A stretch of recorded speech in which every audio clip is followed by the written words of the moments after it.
Hello horror fans, and welcome back to Dead by Daylight. In this episode, I'm going to cover the backstory of Yoichi Asakawa. As a child, Yoichi gained an interest in the supernatural from his father and mother when an inexplicable curse claimed both their lives. As an adult, Yoichi graduated with top honors in marine biology from a university in Tokyo, and following in his father's footsteps, became the youngest professor in the school's history. But his career began to unravel when two of his students disappeared while doing research in Izu-Oshima. The mere mention of Izu-Oshima triggered painful memories from his past.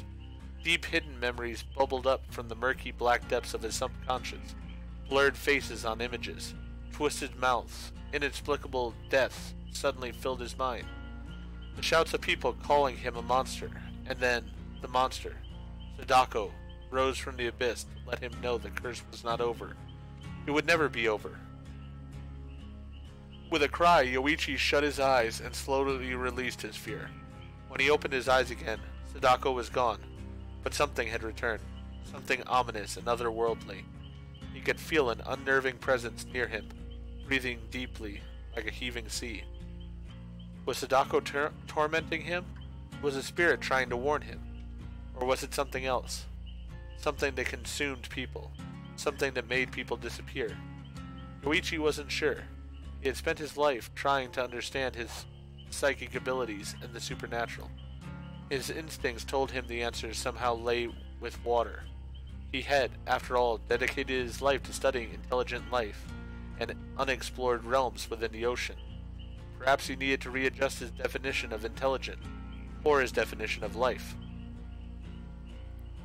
Thirsting for truth, Yoichi entered a frenzy of research into the fringes of parapsychology, cryptozoology, and theology, folk history.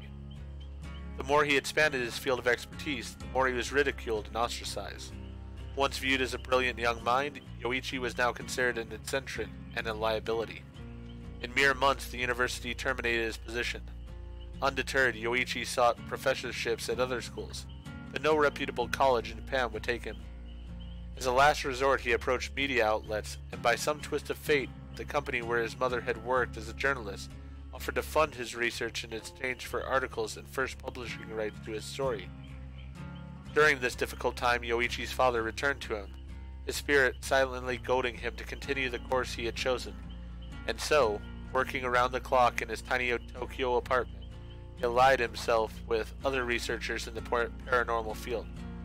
Within months, he came across a story that mirrored the disappearance of his students. 4 vloggers had mysteriously disappeared near a lighthouse in Scotland. With a great sense of urgency, Yoichi took the first flight he could to Glasgow.